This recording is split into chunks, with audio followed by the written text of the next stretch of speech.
In the nick of time, and welcome to Shift+F1, a podcast about speedy race cars. That, of course, is an English idiomatic expression to mean, well, I guess we'll get into it, Rob Zachney. How are you doing, Mr. Zachney? How did you enjoy the British Grand Prix? Well, I'm doing rather poorly. I tripped over a piece of furniture the other day and had to go to the ER. You kidding? So that was, oh no, fully just tripped over an ottoman that I expected to slide out of the way, and it extremely did not. And so I landed really hard, all my weight on my shin, and so now it's like my leg is 3 times its normal size. Oh no! And it's filled with blood, and it's turning fascinating colors. Jesus Christ! So I'm sitting here with my leg oddly elevated. Well, let's make this one a quick one. Okay, fair enough. Because every minute that my leg is like below my heart, it's like, oh, this is starting to really smart again. Wow, it's almost like the monkey paw got passed, because I finished on my round of blood thinners only yesterday. So that was my for my the what you call it, the hematoma I had in my leg. No, that wasn't a hematoma. I stopped short of a hematoma. Okay, you did. They were like, mine was a blood you had a clot, clot, right? Was that it? Yeah, it was a clot. Yeah. Yeah. Okay. So I thought, like, I went in there and I was like, this seems like a hematoma from everything that I've seen. It's like, well, it's short of being that, just a big ass bruise. But it's like, but also it's like about as bad as it could have gotten without like fracturing the leg. Oh really? It was. Oh my God. It's super gnarly. So, but beyond that, I do have to eat my words. Like we wanted some good British weather, and we got we did iconic British weather that really made it a fascinating Grand Prix and threw up some great results, some interesting results, and you know what? Special fuck you to those kids in the Windows store in Texas. My boy just got a podium in a Formula 1 Grand Prix. What have you done with your lives? Exactly. What have you? They're all those kids are now in their 30s, and they're probably probably just failures, probably sons, and honestly, probably just like drinking booze out of bags. Fruitlessly tapping on their Microsoft Surfaces on LinkedIn, trying to get a job somewhere. Just it's not happening. And there's Nico. Like, how many races have I won? Still 0. Mournfully, I've come closer than you will. Exactly. Mournfully listening to music on their Zunes. Just orphans of the Microsoft world. Who's not orphans of the Microsoft world? Our incredible title sponsors, the folks who support our work here at Shift+F1. Let's name a few of them. The Chicken Finger Pita, Mad and Harmony, Deange, It's a Me Ferrario, Get Rich O'Die Ryan, Agave ATX, Cyphers Training, Turf SCS, Michael Maves, Cigarettes, Telemetry Deck, Colon the Shirt, FTC, Drew Stewart, Bailey Foot, Jason, Abraham Getchell, Bunny, Snigs, Alex Goucher. Just Bunny? Bunny has some spaces after their name, so Okay. I did a little pregnant pause there just to really effectively sell the bunny.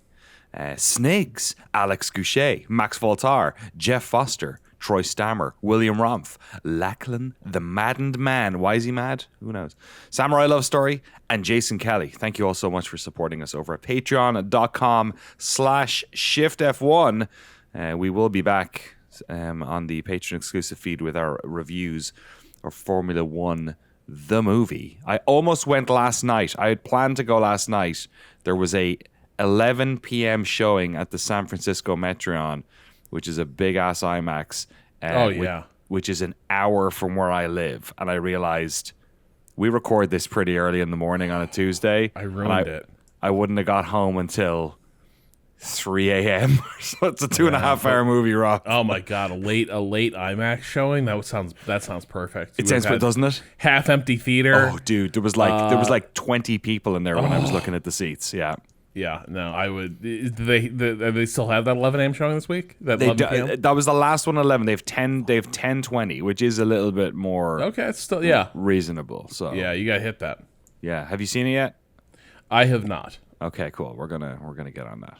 Gotta see it before. So I'm like, I could go see it at any time. I've got a theater near me, You got a blood leg now, though. I got that got blood a blood foot. leg. I got a blood leg, which is not ideal. Also, I really want to see it in IMAX, but the IMAX theater I usually go to only does like one movie at a time. Jurassic Park. So yeah, in Jurassic World, which is unreal. Like, who wants to see that piece of shit? Like, I don't even know anything about it. There's no way that movie's not terrible. You know? Yeah. Even by Jurassic standards, right? By Jurassic Park, like all I know about it is in the Tour de France, they've got Phil Liggett promoting it. It's funny listening to this old British guy do like read sexy ad copy for Love Island in between. Funny. It's so good. They have to though, because the Tour de France, you talk about like a sport that doesn't have breaks. You know what I mean? Like it's just nonstop, man. So he has to do these little hits, but it sounds like basically what they've done with the new Jurassic Park is what if they went to dinosaur supermax prisons? Like it's like Con Air but dinosaurs. Like this facility holds the worst of the worst dinosaurs. Oh wow! Yeah, lifers. Yeah, like these dinosaurs have been sentenced to supermax for being too awesome. But now they have to send this like elite team in to fight. Okay, I'm actually selling the movie too well. You are. But what did I have to get? The sperm of the most aggressive dinosaur? Yeah, probably that's it. And create some sort of Dr. Caligari like super sore. I don't know. Anyway, we're not here to talk about that though. We're here to talk about racing. Unfortunately, we are. Although every time you said supermax, every Irish person went immediately to why is Rob talking about the chain of burger restaurants that every student eats at in Ireland. Really? Supermax, yeah.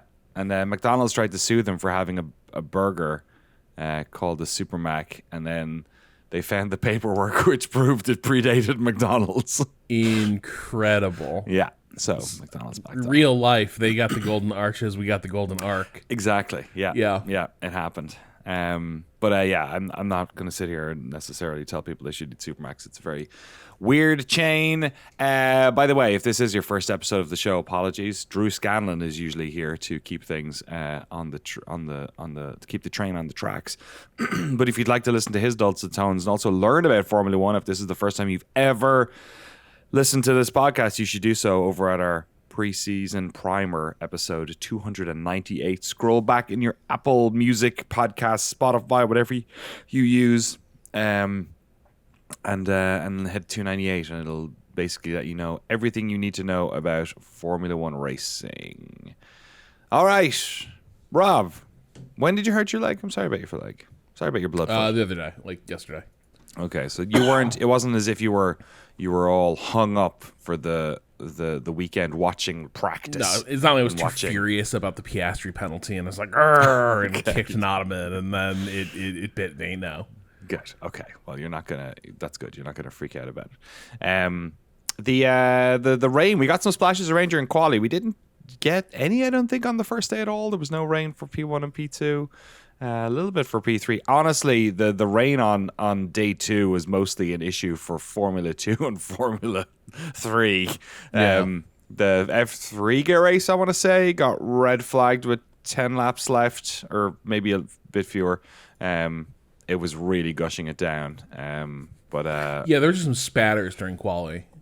Yeah. It didn't rear its ugly head as much, I guess. So let's go through the grid, qualifying for the Grand Prix. I think it's identical to quali. I don't think there was any shifts, although we had a bit of news with Colapinto at the back. So in first position, Max Verstappen, blistering lap. Guy, just another example of him really pulling one out. Oscar obviously last time around had that last lap messed up, but didn't happen this time. And these are the seasons where you really see what a driver is when you take away the best hardware. Because this is like, they shouldn't be able to do this with that car. Now they did I think they might have even changed the wing spec for him. I know that they put like the lowest downforce settings they could on the wing. I'm not sure they went as far as having him run a smaller wing than is typical for Silverstone, but he went with a extremely low downforce setting. Quali setup. Yeah, and it worked out. Now, obviously, that Silverstone's an interesting track to try that because it's kind of in my opinion, it's always struck me as sort of high downforce dependent because you have so many fast corners that you can take flat. But you can take flat because you usually have a big old wing there sort of like sucking you to the road. And Max went with a full, I need the straight line speed to be competitive here. So he went with that setup and dealt with the instability of the car and dealt with it pretty effortlessly. Like here I guess is where we're like, why is he so good for like favoring such a twitchy, pointy car? Because he can just take downforce off the car and make car go fast, and it doesn't seem to affect him. And he can drive the entire race that way, which is the really like daring thing. Because usually, if you go too far with a quali setup, yeah, okay, you can get a fast lap out of it, but it's going to be a very delicate lap. Can you do that for an entire Grand Prix? Max can, but it was a hell of a run.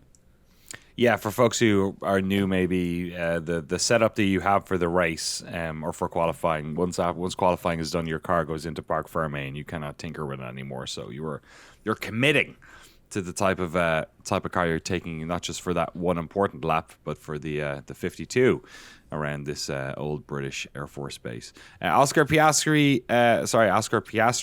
tipping the McLarens just about. I think it was about 1,000th or 100th of a second between him and Lando Norris in third.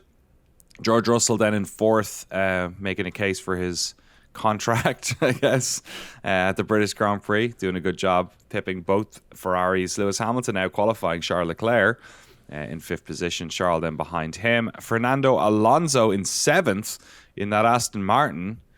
Don't know what's going on there. Somebody did some witchcraft the night before. They put a boost button in it. Oh, that's like Fast and Furious style. He flicked the nos when he was on the Kemmel Straight. Pierre Gasly then in eighth position in the Alpine. Another fantastic job by him in arguably the worst car on the grid. Carlos Sainz in ninth. I think by my recollection, that's the first time he has qualified Albon in a hot minute. At least that's what it reads like to me. Kimi Antonelli then finishing out the top 10 in the other Mercedes. Then Yuki Tsunoda in 11th. Not a terrible start for him considering where he's been qualifying of late. Isaac Hadjar in 12th with the first of the two Racing Bulls. Then we have Alex Albon in the second, William in 13th. Esteban Ocon in 14th in the Haas. Liam Lawson qualifying 15th in his Racing Bulls, the lowest scoring of the Red Bulls, lowest qualifying of the Red Bulls, which has not been the case for him of late. He had a bit of trouble, I think, in quality. I think he got blocked off or something. Gabriel Bortoleto in the first of the Kick Saubers in 16th position. Lance Stroll in 17th. Ollie Behrman in 18th in the other Haas. Nico Hulkenberg in 19th position, but basically in last because Colapinto, who's in 20th, who crashed out in quali, is going to start from the pit lane because they have to replace his gearbox, I believe. Colapinto Death Watch continues. Yes, 100%. It is. I think it's the trend line you could draw from a promising start at Williams to a series of crash outs at Williams has sort of continued here. I feel bad for him because it did look like kind of a silly accident. It looks like the car was a handful. It looks like he'd actually just gotten control of the car, having had it like really on the edge coming into the final like series of corners you have before the start finish at Silverstone, and then it's right as he gets on the gas that the car just steps out, and it didn't seem like he hit it too hard. It's just it completely went away. But you know, the F1 careers, the difference between having one and not is not like driving into those situations where like, yeah, you understand how it happened, but if you're going to stay, it can't happen this often. Yeah, unfortunately, cargo into wall is about the quickest way you can get out of Formula One, and he's already, unfortunately, he's had questions about him, but also he's at Alpine, and as we all know, no nya. Well, you know, they're talking about getting Valtteri in there. Yes. And if I'm Valtteri, I'm not going near that car. I don't think there's anything. I don't think there's anything to be gained. Like, your reputation is sterling. Like, Cadillac maybe wants you. Like, you're looked at as a serious contender for any seat that opens up. I'm not sure there's anything that you can do in an Alpine that's going to make you look better, but I do think that car can make you look worse.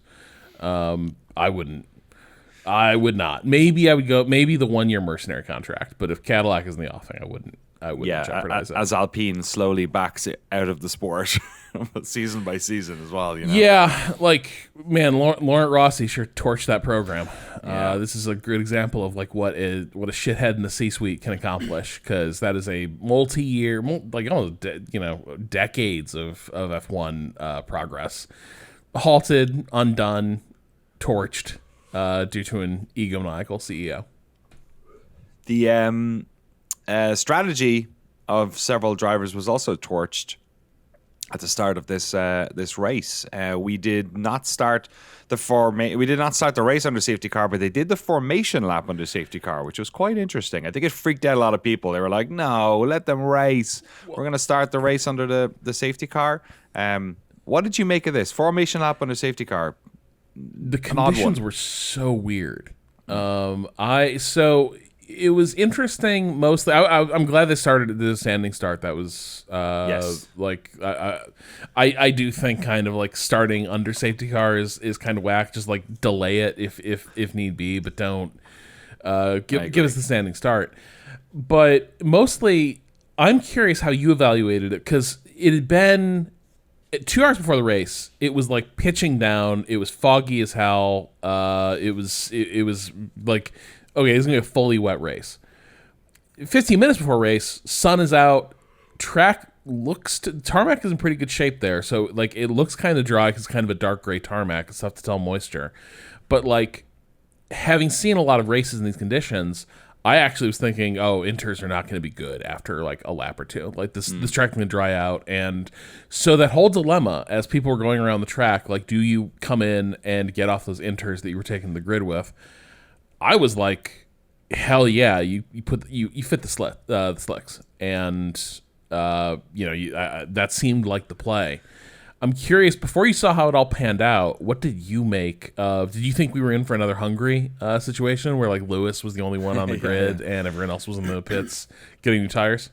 It seemed like, because what happens usually is that the lap when the cars go to the the grid, is itself a sort of a recce lap, right? Because they have to drive out of the pits and then drive the whole way around to the grid. And when they do that, they're usually checking the track. But the problem was that happens, 20, 30 minutes before they do the formation lap, and the track conditions are changing the entire time because of the sun is out and it's drying. So I was surprised they did the safety car, because I was like, I mean, surely on a formation lap, it's not as if the safety car can like maybe help them go a little bit slower, but get down a driving line so that they can stay within the dry part. But like, that's not how they do those laps. They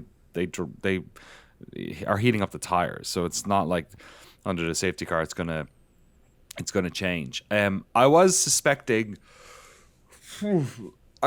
some people to come in. I was just suspecting probably folks at the back to come in more so, just because we know Silverstone is a multi-stop race anyway. So like, and it's so safety car heavy. It's got a really high, it's like 83% safety car chance here. So it's not the worst thing in the world if you take an early pit, the luck might roll your direction. As it happens, I think it's Russell, Leclerc, Hajar, and Bortoleto are in for the slicks, is what I believe. And obviously Colapinto is starting from the back already. A couple of other ones were asked whether or not they should come in. Piastri said that it was too wet, but only in the last sector. And this is the important thing, is that a lot of these cars, and so did Hulkenberg, by the way, they asked him to come in on lap, well, actually, that was a couple of laps later. It was on lap 3, I think, and he said no while they were under safety car, but or at the start of the race. But it was after Vale and Club where it was super, super wet. And so it was almost like the people who came in didn't realize how wet the end of Sector 3 was. Yeah. Which was quite unfortunate for them, that it's one of the earlier pit entries in the season. It happens like 2 corners back, almost 3. So anyway, that's for the future to decide. Start of the race, lights go out. Piastri has a good start. Looks like he's maybe going to get the jump on Verstappen. But Verstappen is the second better stage of his start. Why am I yawning? This is why I should have stayed up until 3 a.m. watching Formula 1, the movie. Gasly has a great start. He's up 3 places as Verstappen protects his lead. Lawson has a nasty incident, though, turns in on Ocon. What did you make of this? Lawson was not very happy with Ocon, maybe forgetting that there was 3 cars going into that corner at the same time. Yeah, it's the start of a race, man. Like, somebody's in there. What do you, like, if it's normal conditions, like, you'd see him being surprised that someone is there, but, like, it's the start of a race. You have to take a wide line there. You should know someone's there. It was not. I do not think it was a quality accident from Lawson. It was, again, the sort of thing where you need to be able to avoid these. You need to have sort of the race sense for the racing line at the start of this race is not going to be what it is every other lap. You have to leave that gap. That takes out Lawson. Hamilton and Norris are fighting at the end of this lap on the Kemmel Straight, and they're wiggling on those last 2 turns, just trying to stay on the track, which was a great little battle. Norris managed to retain his position. And then a virtual safety car is called almost right away on the start of lap 2 to basically recover Lawson's stricken car. There's a question about strategy here then immediately, because a virtual safety car, you're going to save a good bit of time on your pit stop as you would than you would in normal race pace. Hulkenberg is asked by his team to box for mediums. He's one of the early winners in this race because several of the drivers in front of him pitted already for slicks, and maybe that hasn't turned out particularly good. He says no, right? He's like, he says no. He says no twice. They asked him to come in again on lap 4, and he says the same thing. He's like, that last sector is just not. It's not okay with it. And I think Brundle was saying that you didn't have much because they were under yellow so fast. You couldn't get a great sample size, but he was saying it looked to him like the slick runners were losing multiple seconds per sector on the slicks, not per lap, but per sector. And so like that was it was a non-starter. And looming over all this is the fact that everyone knows that there's probably going to be a major rain cell coming later in the race. So the timing is going to get super dicey. Silverstone is kind of a sneaky long track. You don't think of it as having a really long lap, but it actually does, right? It's up there with Spa in terms of like lengthy lap times. Plus, geographically, it's spread out, so the rain comes in unevenly. Yes, big time. But so like having something that's like, oh, that's like 10 laps out. That's a decent chunk of racing. So you can sort of think there's going to be a gap where the slicks are going to be functional here, but especially once the cloud cover began to reassert itself and it was a cool day anyway, so I don't think the track, a lot of times in these conditions, the wet track bakes and like the water just dries up. That didn't happen, but yeah, like staying cool about this, like Hulkenberg just like refused. Guys who were just like, no, let's stick to the strategy, were richly rewarded. Mercedes, unfortunately, like walked into the jet engine. Basically, you had Russell switching slicks, and then putting Antonelli on the slicks.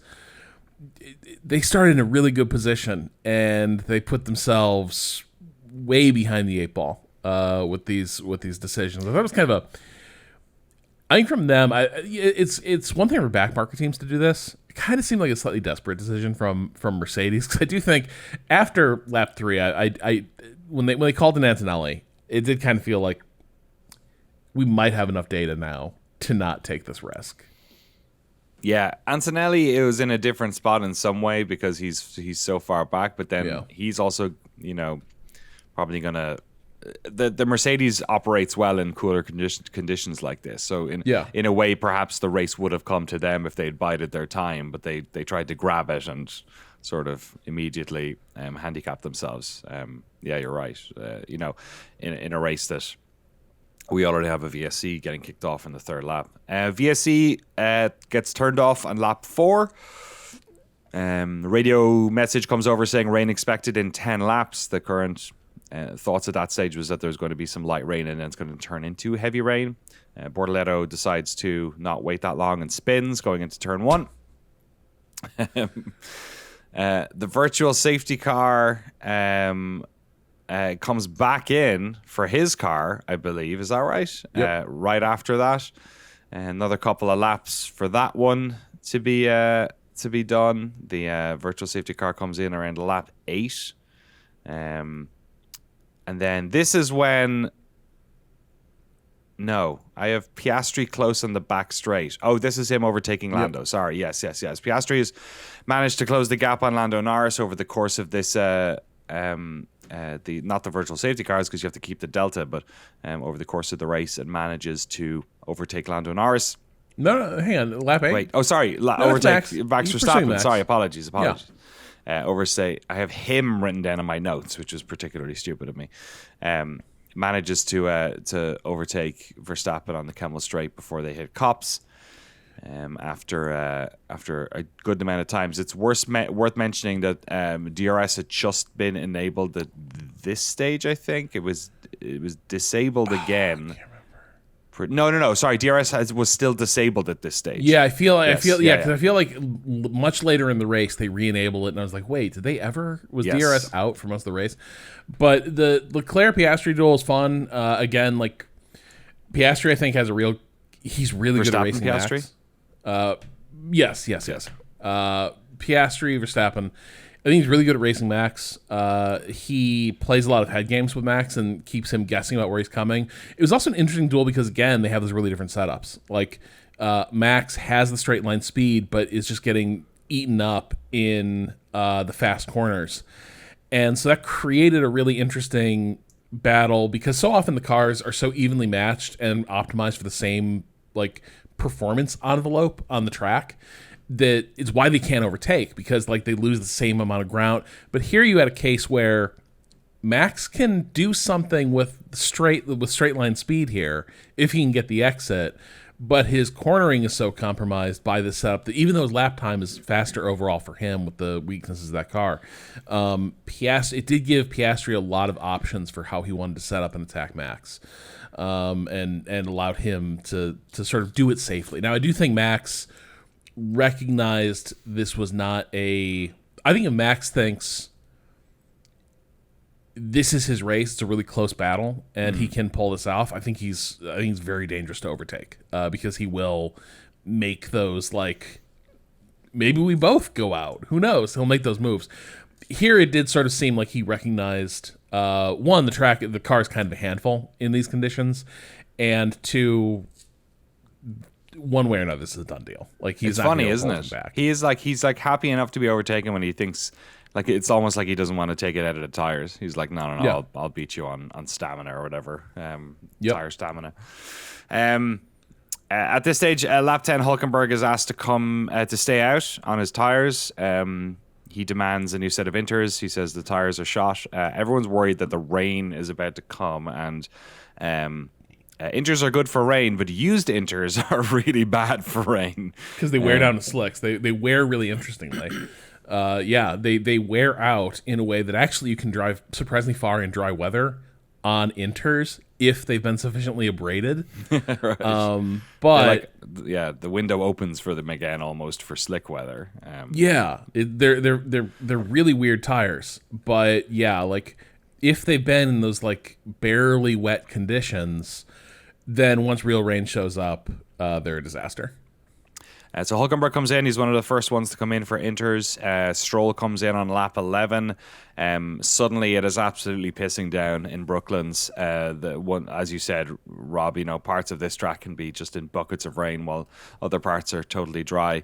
At this stage, Lando is on Verstappen's gearbox. He's riding them hard. He's trying to make a move. Verstappen's not happy with his tires at all. Verstappen goes off the track here, something we don't often see at Stowe. He goes slightly wide. Well, he goes very wide, actually.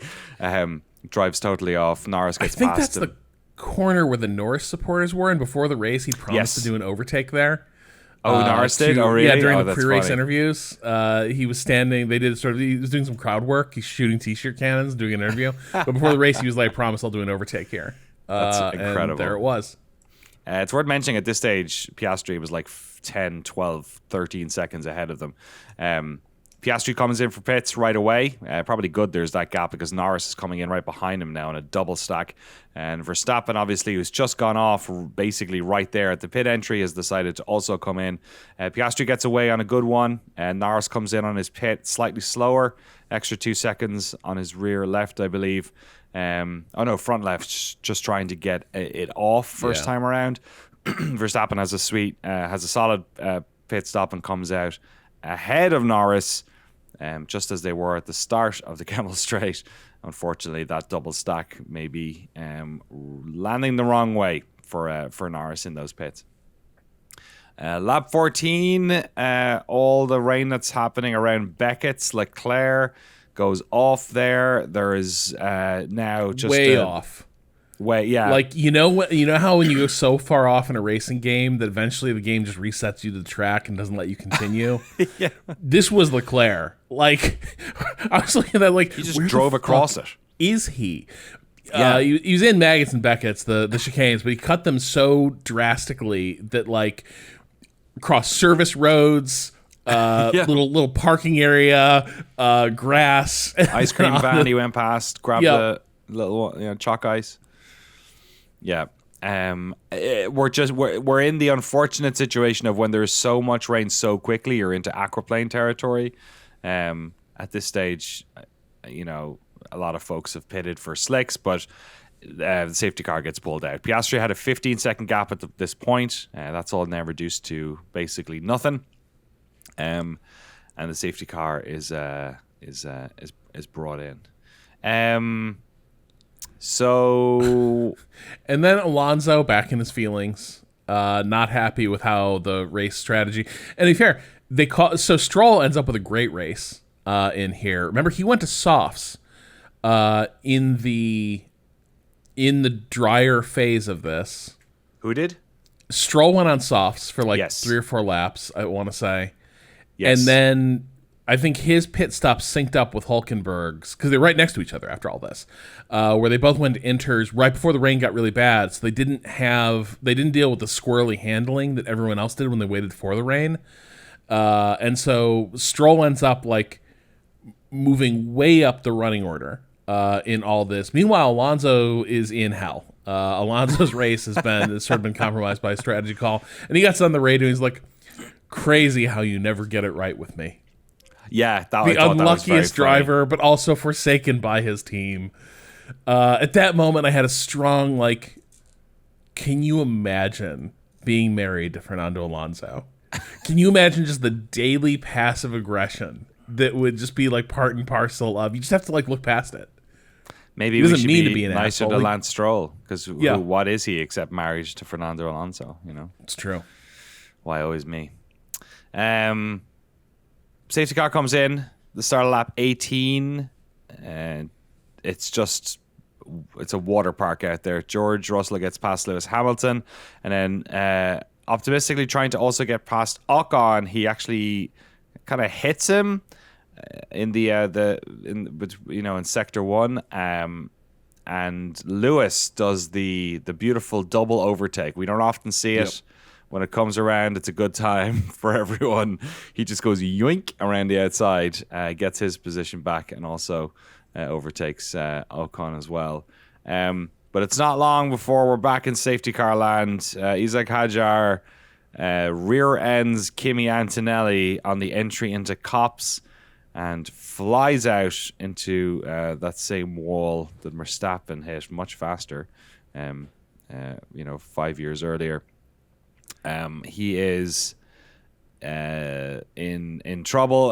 He's out of the race. His car is shot.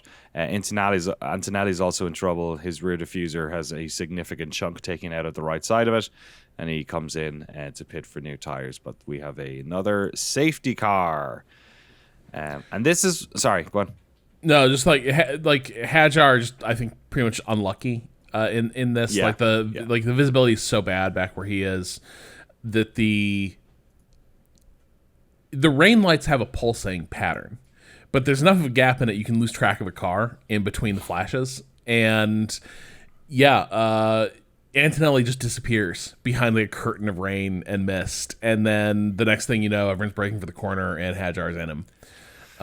But very, very unfortunate, very unlucky. But fairly understandable. Concertina kind of won as well because I bet everyone's braking a little bit earlier, a little bit earlier, and then just catches. He's far back enough in the pack that he's the one that gets caught out. Remarkable, Kimi didn't get crashed out of the race, but obviously some pretty over. I mean, if you're gonna damage the floor of a car, the rear diffuser is pretty important with downforce on a track like this as well. So he's basically screwed for the rest of this race as well. Antonelli, unfortunately. And this turns out to be the race. Like Piastri had this huge lead before the various cautions and safety cars were deployed, but it turns out like there was one way he was going to lose this race. Yeah, funny one. We've not seen this one before. So they're on the Kemmel straight. The safety car lights the Hanger straight. The safety car lights just come off. So the safety car is going to come in. Piastri is in control of the pace of the pack. But on the straight, he decelerates fairly dramatically. 60 psi applied to the brake pad, 100 miles an hour taken off of his speed. Verstappen overtakes him, which is a big no-no on the safety car. He hits the brakes as well, attempting to not lock up his tires probably at the same time, and goes past Piastri. And Piastri is put under investigation for safety car infringement, which is the letter of the law on this one is that you are not allowed to make dramatic shifts in speed. You could argue, I think in particular, you can't accelerate and then like jam on the brakes.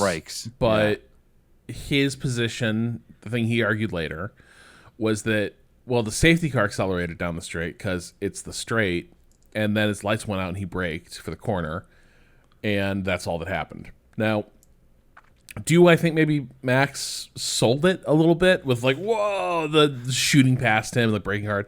Maybe, but later on, Piastri tried this line of argument with Hulkenberg in the cool-down room. Right. And Hulkenberg was sort of non-committal, but he was like, it concertinaed the whole field. Like, people were going off, back there at the restart.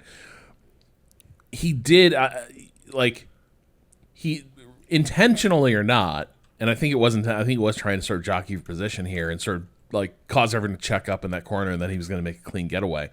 But intentionally or not, he did brake test the whole field, and that is how the stewards saw it. And so it didn't take them long before they assessed him a penalty for this. And he was fairly pissed because he was like, all I did was brake behind the safety car, but I guess that's not allowed now. It was a rare moment of like him losing his his famous like equanimity in the face of things like this. He was pretty pissed about it. Yeah, he did seem very hard done by. Perhaps the 10-second penalty felt a bit harsh, but that is what's written in the rule book. So, and also we know that 5-second penalties don't do shit. This is why they've pushed so many things to 10 seconds. Big winner in this is Lando Norris because we have that moment, but then the restart happens. Yeah, and Max eats shit. Yeah, Max spins perhaps. Thrown off a little bit. Maybe his tire's not up to temp based on having to brake instead of getting that final bit of heat into them. It's I also just for record's sake agree that I think Max maybe speeding up at that aspect made it look worse than it was. But 100 mile per hour deceleration, all of the drivers on the comms and commentators seem to all say that was way too over the top by Piastri.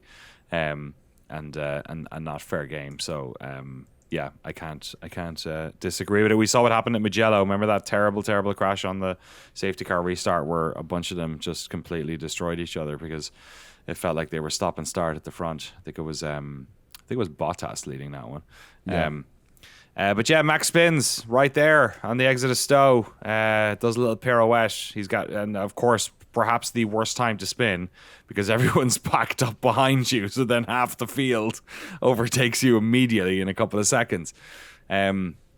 He rejoins, I believe, in 10th behind Sainz, or maybe he's 11th behind Sainz. I think Sainz might be in 10th. But yeah, he filters back into the pack there. Albon then gets past Verstappen as they cross the start-finish line into lap 22. Verstappen gets past Albon again later in that lap. And then Ollie Behrman is in the grass, and there is a yellow flag. And it seems that in that first sector, while they were getting back up to racing speed, Yuki Tsunoda basically love-tapped him on the butt and sent him spinning. So I add it to the list of Yuki Tsunoda races where he's hit somebody. It's getting, it's desperate times, desperate measures. I get it, but it's becoming a bit of a problem. Lap 23, Antonelli retires that rear diffuser, not really helping his cause any longer, and they decide to pull him in. The McLarens are flying at this stage, by the way. The track is drying. They're 3 seconds ahead per lap on the field, but that track is drying. So we have a lot of folks who have been on inters, many of them on their second set of inters. Some of them started on inters, went to slicks, and they're back on inters and have lost their positions. But it seems like there is a decent chance that more tire strategy is gonna unfold here. Lap 24, Hamilton goes wide at Copse. Russell gets past him. So unfortunately, all that good work he did in that double overtake thrown out. The Piastri 10-second penalty at this stage is now given. And lap 24.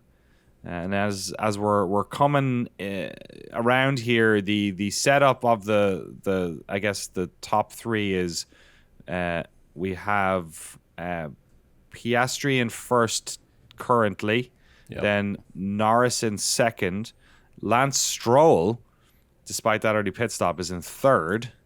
Hulkenberg is in fourth, and Pierre Gasly, who had a fantastic qualification in that Alpine, is in fifth. Yes. Hamilton gets past Russell again on lap 27 into sixth position, so he's hunting Gasly at this stage. Tsunoda's given a 10-second penalty for that love tap on Ali Berman, another penalty this week again.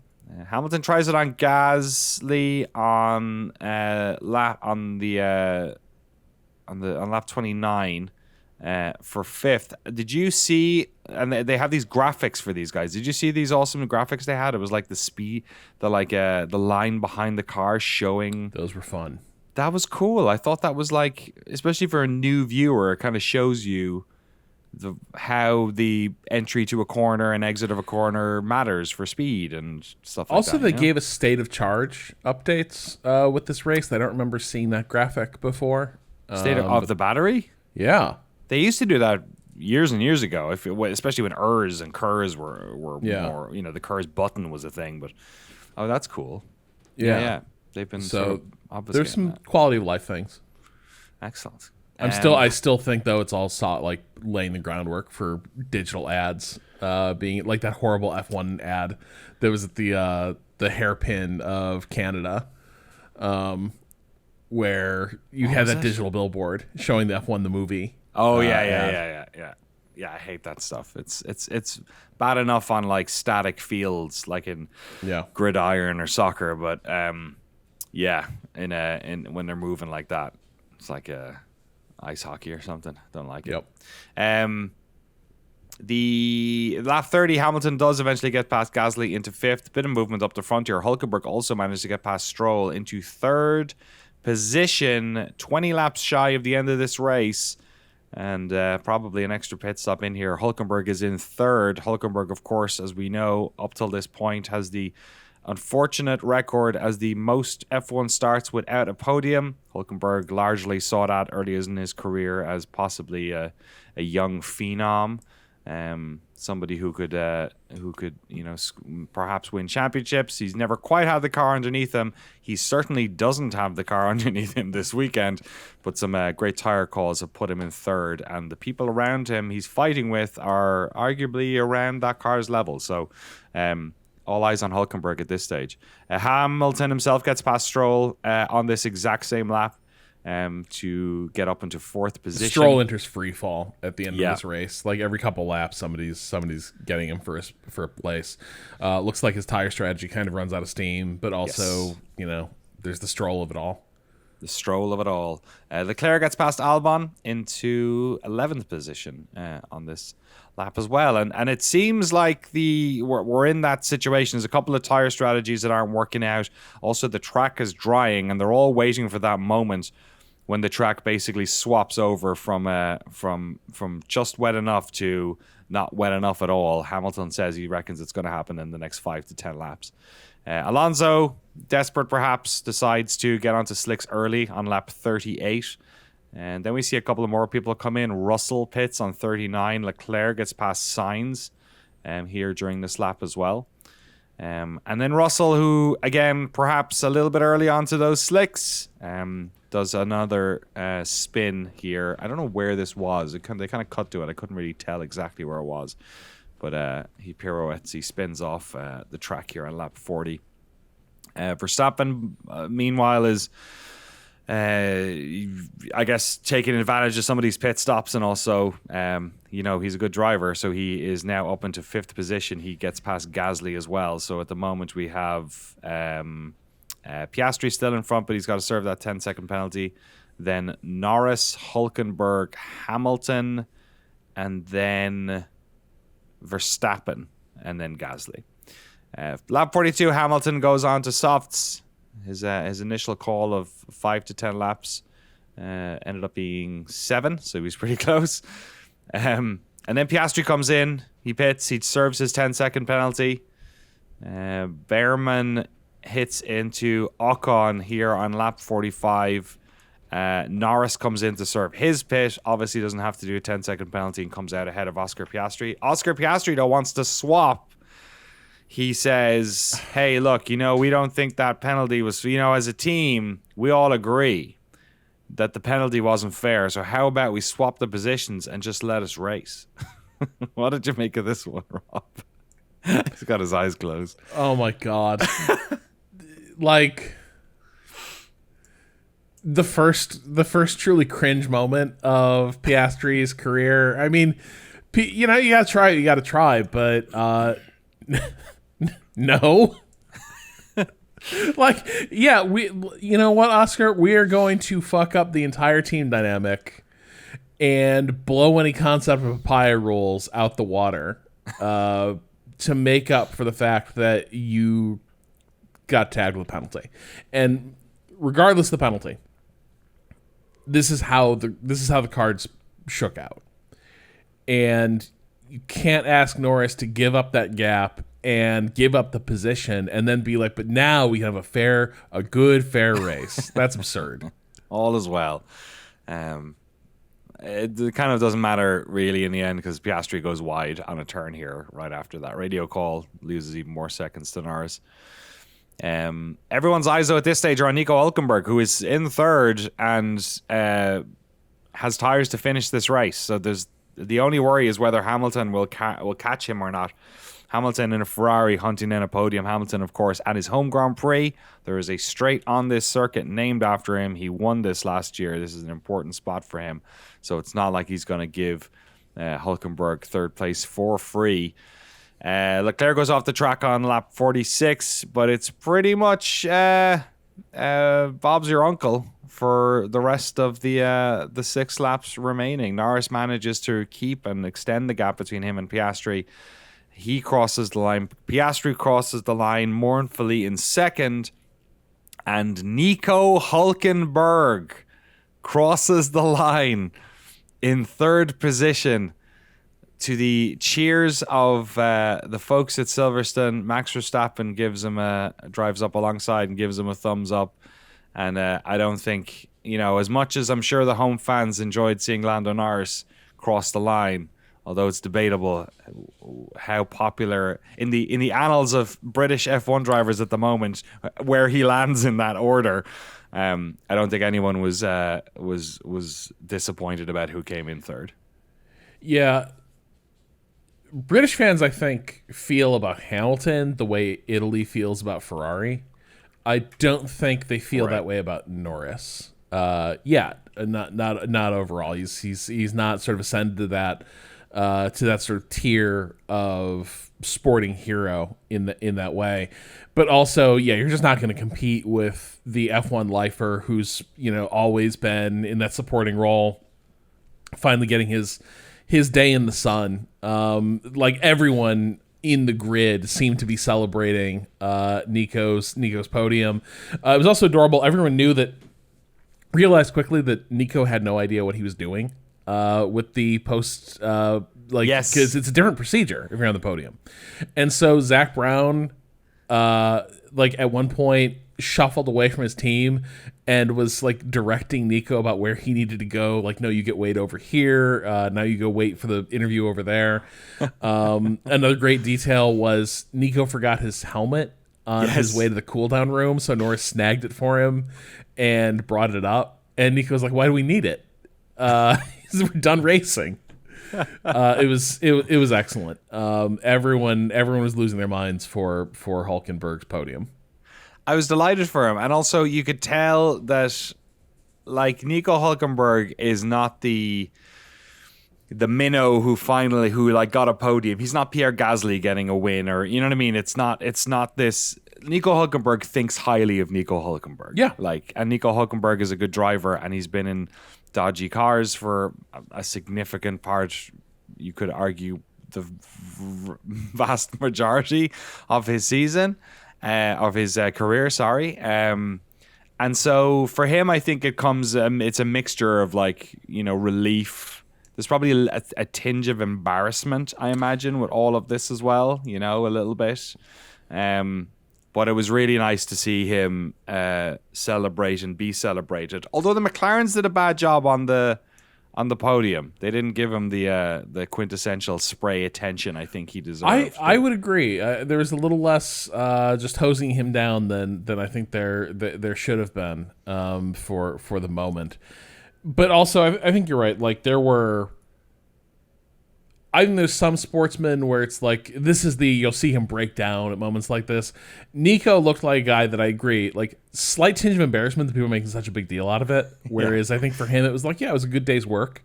And today the gods were kind, but he did not seem as sort of overcome by the moment as like a lot of people were for him. But it was still very sweet. Also, like, I don't know if you saw, like, teams were sending booze to the Sauber garage because Sauber doesn't have celebratory party supplies because they never have anything to celebrate. So I think like Mercedes and Red Bull sent over like a case of champagne. I also enjoyed in the post-race interview Piastri being like, I have a question for Nico. How do you feel having waited so long for your first F1 podium to get a trophy made of Lego that will just fall apart? Oh man, I absolutely love it. That's he said maybe my daughter will play with it or something. Did you see the video of his daughter watching in the podium? That's a good. She's a great content mill. She also does there's a great video of her naming all of the drivers on the grid, which is very sweet because she's like 3 years old or something. So yeah, great day for Nico Hulkenberg. Perhaps not and a fantastic. His buddy K-Mag was in the garage to see it. Yes, and half of Hollywood. There was so many British actors, especially there. Who gets to suck balls today, Kevin? Huh? Who's still here? Maybe being sporting and well-liked can extend your career long enough. Exactly. And hey, maybe Bottas should take up that seat, You never know what could happen. K-Mag out there being like, maybe he's meeting with Flavio. Exactly. Oh, K-Mag's got a very good endurance seat. Oh, he does? Yeah. Yeah. Damson Idris will wave the checkered flag as well, but perhaps the biggest loser of the day, unfortunately, is our good friend Adrian Sutil, who retakes the career award of most race starts without a podium at 128, which was like 100 shy of Nico Hulkenberg. So it's been a while since Sutil had those honors, but he's still the last F1 driver to get in a big brawl off track, I think. Who did he get in a fight with? I don't remember. It wasn't a racing incident. Like, he got in a bar brawl, though. Oh, he just got in a fight. Yeah, contributed to, I think, his reputation for being kind of a temperamental, edgy kind of guy. Hey, man, look, German. He was also a German who drove for Sauber, so, maybe it's just something in the water. And that was the British Grand Prix. Thoroughly entertaining, I found, with a great ending as well, with our boy Nico. Nothing more than he hasn't deserved, especially considering his career was basically, he ended his career in Yas Marina upside down all those years ago, beached like a whale, without a race seat. So it's incredible to see him come to the fore. And if I could recommend anything, folks, go check out the YouTube channel, F1's YouTube channel, and check out how Nico Hulkenberg got on the podium, because it shows you his entire tire strategy was the opposite of his team's for the whole race, and all those calls made a massive difference to put him in that position. Sometimes having a super experienced hand is hugely advantageous. Bears fruit, and certainly did for that horrible named team. We'll just call them Sauber. That was the race. Do we have any? We're going to take an ad break. It's about 30 minutes too late, but hey, look, Fuck it. Let's do it. Fuck it. Sorry, Drew. Here we go. Sorry, sponsors. Here's an ad break. We'll be back in a second. Unless you're on Patreon, then there's no ad break. See you in a second. News, Rob.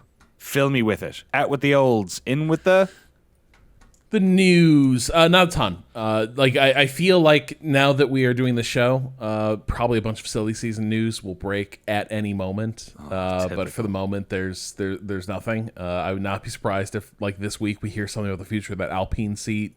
Supposedly there were a lot of discussions happening in Silverstone around the future of the Cadillac team. Also, they had Keanu Reeves there filming a documentary about the Cadillac F1 effort. So it feels like there's going to be announcements in the offing, but they just haven't been made yet.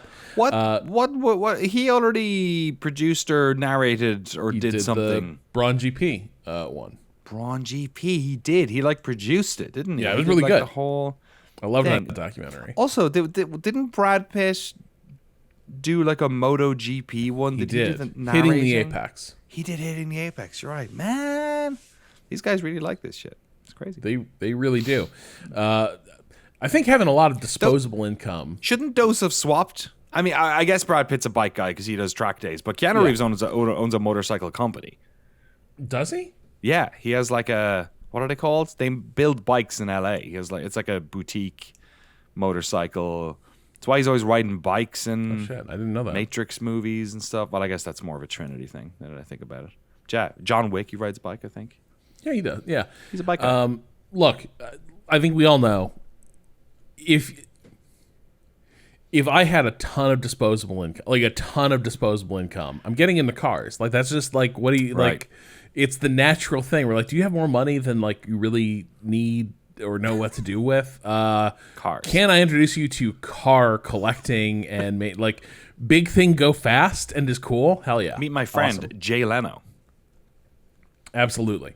Anyway, so news is a little thin this week. Alpine, trying to right the ship, hires Steve Nielsen as its new managing director after Oliver Oakes departed for reasons. Nothing too earth-shattering about this announcement, except insofar as it's interesting that Nielsen fits a pattern for a few hires that Briatore has made lately, which are Renault retreads from his era of running the team. Nielsen is someone he knows as the sporting director, I think, from that era, and so he's bringing back some of the old band and is poaching people from good teams. I think he made another hire from Ferrari recently for a former Renault aerodynamicist, I want to say. So Briatore is calling in the personal favors and relationships to sort of bring back people he's familiar with and people who were part of Renault's last really truly successful era as an F1 team. So Alpine, trying to execute a rebuild while also dealing with the fallout of those years of mismanagement. They're kind of nowhere, but this is sort of a first step on trying to get things in good shape. Things not in good shape, maybe Formula E. McLaren's Formula E team is shutting down. Their top driver was just hired by another team, but McLaren's explanation for winding down their Formula E efforts is that they just couldn't get they could not get like sponsorship for the team. People were not investing in the effort, and so I feel like if Zach Brown can't figure out how to keep a team running in a series, that series is not doing amazing.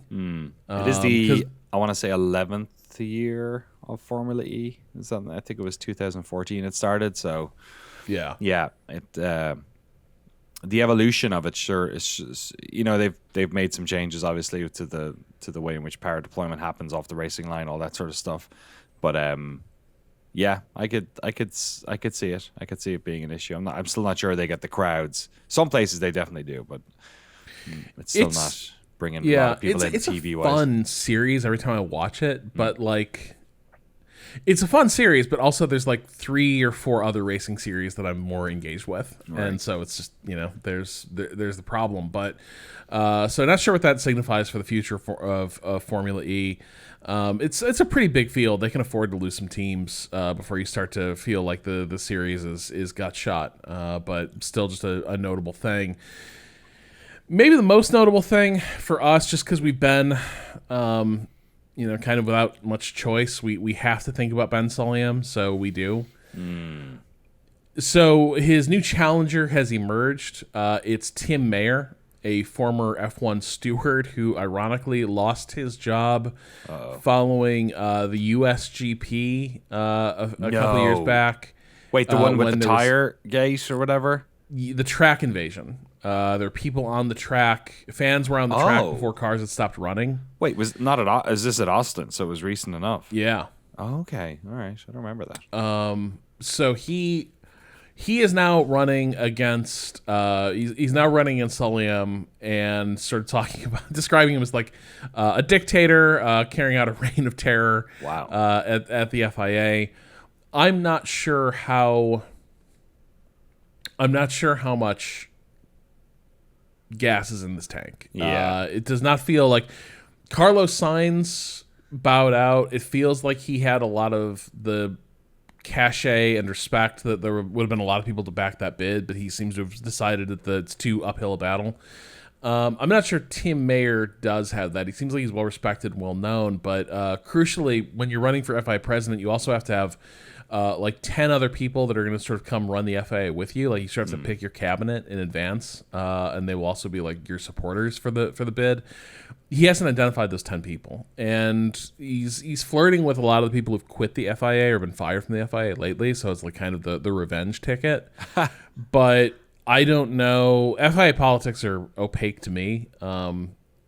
It just doesn't feel like this is how you would announce the bid if you had like all the backing you wanted. But maybe it's a soft launch kind of thing, and they're seeing how they're seeing how much support they can get before they start picking out who will be occupying what position. Their sort of shadow cabinet, right? But either way, it is at least like there is a faction that is trying to unseat Ben Sulayem. They've now sort of chosen their guy. We'll see. He's got Mayor in the name, so destiny. It's destiny that I read out the race results for the Grand Prix we just talked about. Another great example of how much we all miss Drew Scanlon here. Let's go from the bottom up just for fun. Franco Colapinto not classified alongside Liam Lawson, Gabriel Bortoleto, Isaac Hadjar, and Kimi Antonelli. We lost 5 cars during the course of this one. Yuki Tsunoda, the only car a lap down, in 15th. Unfortunately for him, Charles Leclerc swimming in no man's land 14th, Esteban Ocon in 13th. Carlos Sainz, after his good quali, ends up finishing the Williams outside the points in 12. Ollie Behrman just not getting in his Haas in 11th position. George Russell's nightmare tyre strategy landed him at 10th position, single point. behind Fernando Alonso in 9th. Alex Albon flipping his poor qualifying around to get some points in 8th position. Lance Stroll, the highest of the two Astons, in 7th. Pierre Gasly managed to hold on for Alpine. Some good points for those folks in 6th.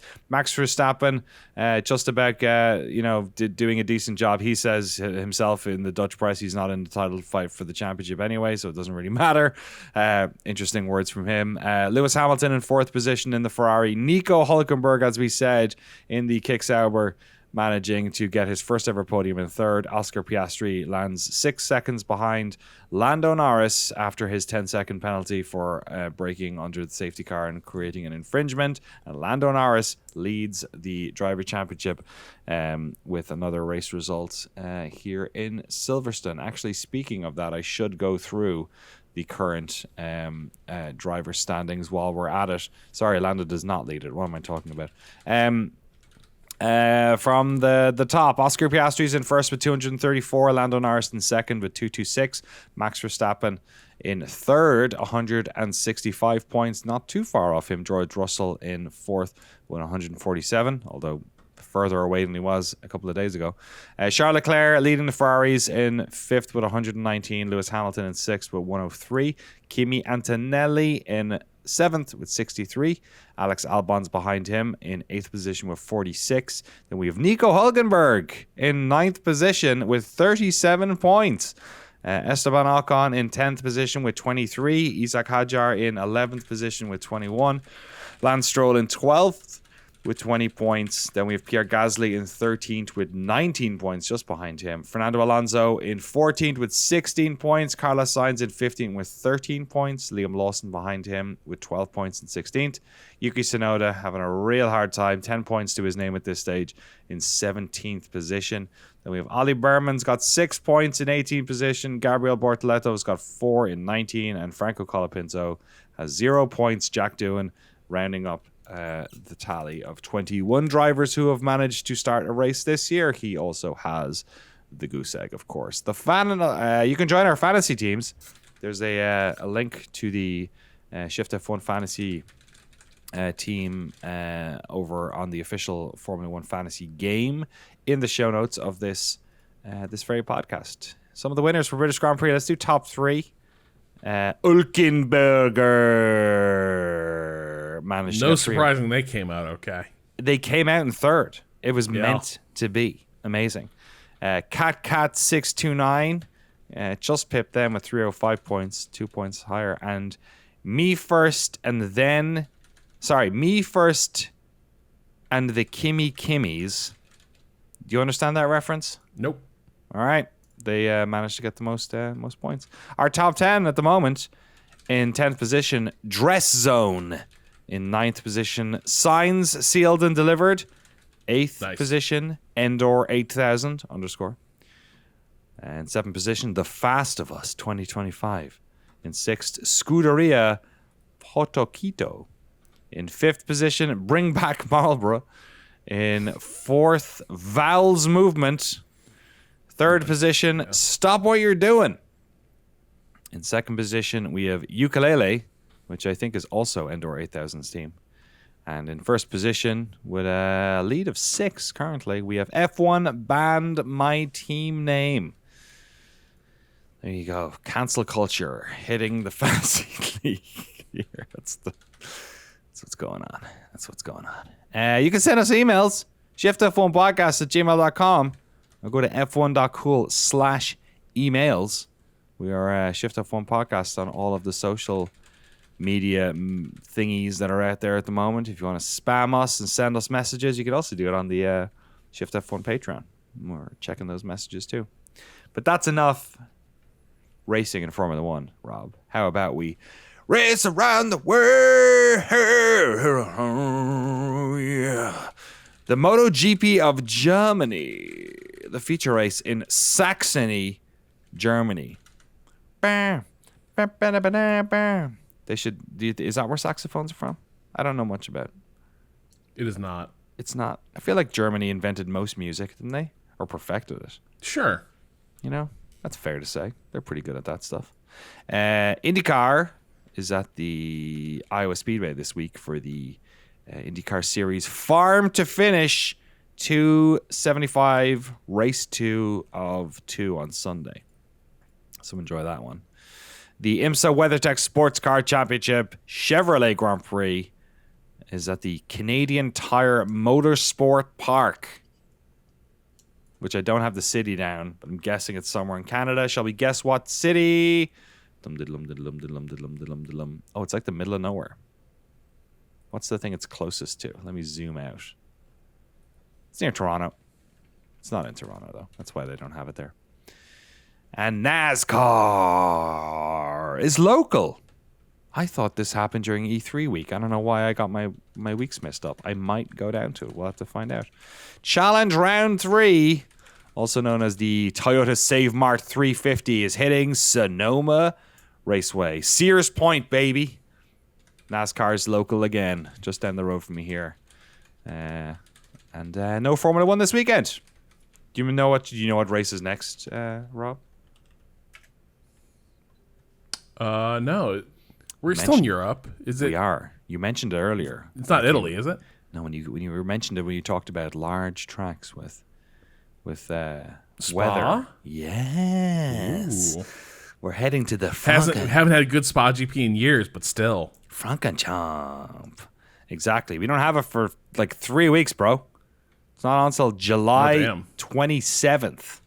So, God knows what. Are we doing a podcast next week? What are we going to do? There's going to be nothing to talk about for 2 weeks. What are we going to do? Become a patron. Shift+F1 patron. You can listen to our Formula 1 review. The weird thing is July 27th, we've got Spa. Then we are August 3rd for the Hungaroring. And then we have another big gap until August 31st, the summer gap. So obviously, listen to the preseason primer and I'll probably explain what happened here. It was probably something to do with Ramadan or moving another race around. But yeah, we got a double header in 3 weeks' time and then another gap. So bit quiet here on the F1 front for the moment. Rob, shall I read out from this book I have here? It's covered in like skin and it has like an eyeball that keeps twitching at me. So please do. Okay, on this day in the past, folks. On this day, let's go with what are we? Tomorrow's July 9th. July 9th, the French Grand Prix at Paul Ricard. Great, my least favorite track in Formula 1. The French Grand Prix at Paul Ricard today in 1989 was notable for one of those spectacular crashes that ends up in compilation videos every Christmas. This is literally what I have not said. This is who doesn't love to watch wrecks? Hey kids, I'm putting on the wrecks. Yay, daddy. Prost and Senna started first and second in their all-conquering McLaren Hondas, but Senna managed to get the lead off the line. Behind him, there was chaos as Mauricio Guillemin locked his brakes in the middle of the pack and crashed into the back of Thierry Boutsen and Nigel Mansell. Guillemin's march was flipped over dramatically while other drivers hit each other in the melee. The race was red flagged and restarted with all drivers involved in the crash able to take their spare car and compete. Alain Prost took victory ahead of Mansell and Riccardo Patrese. I do miss the spare car a little bit because it is funny that you can just have a bone-shattering, concussion-delivering, flipping your car, and then they're like, don't worry, we have a spare. Bananas. Making his debut in the race was young French-Sicilian driver Jean Alesi, who had landed a drive with Tyrrell. He acquitted himself well and was even running in second place at one point before finishing a very impressive fourth on his home race. And most importantly, Mauricio Guillemin did not kill him at the start of the race. Great. Damn it, kids. They all survived this one. Let's go back to watching Charlie Brown. Yeah. Look, sometimes the Grimoire is generous and lets them live. Exactly. Sometimes, exactly. Do you think everyone was fine until we started reading out of this book? You think we're yes? Okay. I think it's like with every like cursed page we turn, the past is rewritten. It's grim. Maybe we should keep reading it, Rob. Yeah. Let's keep reading it. If you'd like to keep listening to Formula One podcasts, and if you'd like to support this show, get access to all of our bonus episodes, the early ad-free version of the podcast, which will be up pretty close, pretty soon after this one's finished. And the official Shift F1 Discord, you can do so over at patreon.com/ShiftF1. How you feeling, Rob?